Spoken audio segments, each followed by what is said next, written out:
என் சப்தத்தை விடவும் என் சப்தம் அதிகமாயிருச்சுன்னா நான் அல்லாவுடைய வசனத்தை மீறின குற்றம் எனக்கு வந்துடும், என் சப்தத்தை உயர்த்தாதீங்கன்னு சொல்லிட்டானே அல்லா, நான் அந்த பாவத்தை சம்பாதிக்க விரும்பல, அதனாலதான் நான் மஸ்ஜித் நபிக்கு வராம வீட்டிலேயே இருந்துக்கிட்டேன்னு சொல்லி அந்த சஹாபிச்சுனாங்க. அதெல்லாம் ஒன்றும் பரவாயில்ல, வாங்க உங்களுடைய இயற்கை அதை என்ன செய்யறது, நீங்க வாங்க சொல்லி நிமிஷம் சொல்லி ஆறுதல் சொல்லி கூப்பிட்டு அழைக்கிற அளவுக்கு அந்த சஹாபாக்களை ஒதுங்கி போனாங்க. அந்த அளவுக்கு அந்த வார்த்தைக்கு கட்டுப்பட்டாங்க. எதுக்கு நான் சொல்றேன்னா, அது மாதிரி கட்டுப்பாடு நமக்கு அங்க இருக்கணும்.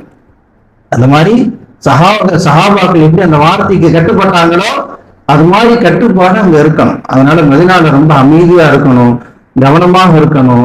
5 நேர தொழுகையில மஸ்ஜிதுல நபவியில போய் தொழுவதற்கு முயற்சி செய்யணும். அடுத்து அங்கு இருக்கும் காலம் எல்லாம் அமல்களுக்கு மட்டுமே முக்கியத்துவம் கொடுங்க. பர்ச்சேஸுக்கு என்ன செஞ்சிடாதீங்க, முக்கியத்துவம் கொடுத்துடாதீங்க. தேவையான பொருட்கள் ஆசை போற வழியில வர வழியில 2 பொருள் வாங்கணும்னு தோணுதா, வாங்கிக்கலாம், அது தப்பு இல்லை. ஆனால் நோக்கம் மதுவாக பெறப்படாது. என்ன செஞ்சிடக்கூடாது, நோக்கம் மதுவாக பெறப்படாது. அதில் கவனமா இருக்கும்.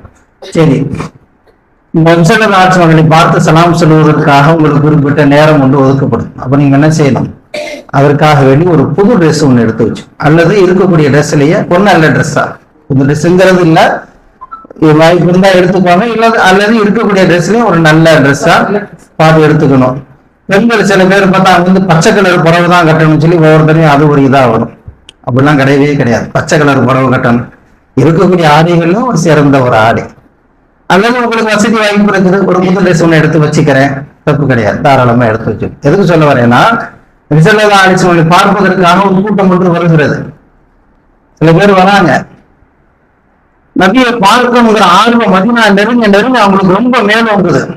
ஊர் மதீனா பொதுவாக நம்ம பிடித்தமான ஊருக்கு போனா அந்த ஊர் நெருங்க நெருங்க ஒரு இனம் புரியாத ஒரு மகிழ்ச்சி வரும், வெளி வரும் பார்த்தீங்க இல்லையா, அது மாதிரி ஒரு மகிழ்ச்சி வருது. மதீனாவுடைய எல்லை பகுதியில் நுழைஞ்சிட்டாங்க.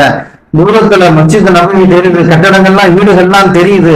அதை பார்த்துட்டு ஒட்டகத்தை வேகமா ஓட்டிட்டு வராங்க. ஊருக்கு நோக்கிட்ட நபியை பார்க்க போறோங்கிற சந்தோஷத்துல மஸ்ஜித் நபவிக்கு வந்து ஒட்டகத்தை கட்டியும் போட்டும் போட முடியும் ஓரமா விட்டுட்டு வேகமா பள்ளிவாசலுக்குள்ள ஓடி போயிட்டாங்க.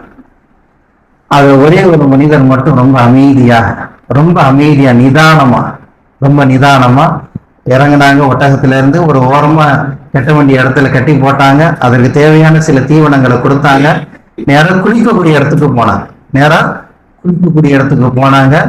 முழுமையாக தனி பரிசுத்தமாக குளித்து சுத்தமடைந்து விட்டால் அதற்கு பிறகு இருக்கக்கூடிய ஆடையிலே ஒரு நல்ல ட்ரெஸ்ஸை எடுத்தபடி போட்டு நறுமணம் பூசி நபி ஸல்லல்லாஹு அலைஹி வஸல்லம் அவர்களை பார்ப்பதற்காக மஸ்ஜித் நபவிக்கு சென்று அஸ்ஸலாமு அலைக்கும் யா ரசூலுல்லாஹ் அப்படின்னு அந்த சபையில நின்று சலாம் சொல்லி நிற்கிறாங்க. நபி ஸல்லல்லாஹு அலைஹி வஸல்லம் உள்ள வரவேற்று கூப்பிட்டு உட்கார வச்சு சொல்றாங்க, இந்த மனிதர் தான் என்னை பார்க்க